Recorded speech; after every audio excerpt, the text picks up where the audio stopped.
Neat ವಿಚಾರಕ್ಕೆ ಮಾಜಿ ಸಚಿವ ಶ್ರೀರಾಮುಲು ಪ್ರತಿಕ್ರಿಯೆಯನ್ನು ಕೊಟ್ಟಿದ್ದಾರೆ. ವಿದ್ಯಾರ್ಥಿಗಳ ಭವಿಷ್ಯಕ್ಕಾಗಿ ಮೋದಿ ಮಹತ್ವದ ನಿರ್ಧಾರವನ್ನು ತೆಗೆದುಕೊಂಡಿದ್ದಾರೆ.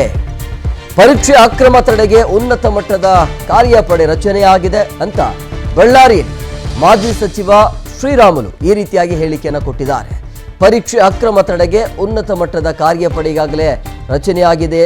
ಇದು ಮೋದಿಯವರ ಮಹತ್ವದ ಕಾರ್ಯ ಅಂಥೇಳಿ ಶ್ರೀರಾಮುಲು ಈ ರೀತಿಯಾಗಿ ಹೇಳಿಕೆಯನ್ನು ಕೊಟ್ಟಿದ್ದಾರೆ. ಈಗಾಗಲೇ ಮತ್ತೊಂದು ಸಲ ಪರೀಕ್ಷೆನ ಬರೆದು ರಿಸಲ್ಟ್ ಬಂದಾಯಿತು. ಅದರ ಜೊತೆಗೆ ಒಬ್ಬರ ತಲೆದಂಡ ಕೂಡ ಆಯಿತು. ಆ ವಿಚಾರವಾಗಿ ಶ್ರೀರಾಮುಲು ಅವರು ಮಾತನಾಡಿದರು. ಈ ಒಂದು ಪರೀಕ್ಷೆ ವಿಚಾರವಾಗಿ, ನೀಟ್ ಪರೀಕ್ಷೆ ವಿಚಾರವಾಗಿ ಮಹತ್ವದ ತೀರ್ಮಾನವನ್ನು ಕೇಂದ್ರ ಸರ್ಕಾರ, ಮೋದಿ ಸರ್ಕಾರ ತೆಗೆದುಕೊಂಡಿದೆ ಅಂತ.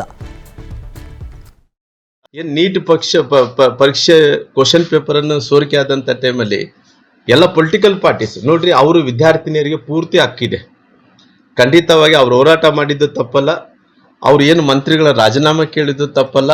ಆದರೆ ಅವ್ರ ಹೋರಾಟದ ನಿಂದನೆ ಪ್ರಧಾನಮಂತ್ರಿಗಳು ಮಕ್ಕಳ ಜೊತೆಲಿ ಇದ್ದೀನಿ, ವಿದ್ಯಾರ್ಥಿನಿಯರ ಜೊತೆಲಿ ಇದ್ದೀನಿ ಅನ್ನೋಂಥ ಕಾರಣದಿಂದ ದೇಶದಲ್ಲಿ ಕೆಲವೊಂದು ಈ ಫಿಡಲ್ ಸಿಸ್ಟಮ್ನ ನಾಯಕರಿದ್ದಾರೆ ನೋಡು, ದೇಶದಲ್ಲದಂಥ ಯುವಕರನ್ನ ದಾರಿ ತಪ್ಪಿಸಬಾರ್ದು ಅನ್ನೋಂಥ ಕಾರಣದಿಂದ ಪ್ರಧಾನಮಂತ್ರಿಗಳು ಧರ್ಮೇಂದ್ರ ಪ್ರಧಾನ್ ನಿರ್ಧಾರ ತಗೊಂಡು ನಮ್ಮ ಕ್ಯಾಬಿನೆಟ್ ಸಚಿವರು ಎಲ್ಲರಿಗೂ ನಿರ್ಧಾರ ತಗೊಂಡು ರಾಜೀನಾಮೆಯನ್ನು ಕೊಡಿಸಿದ್ದಾರೆ.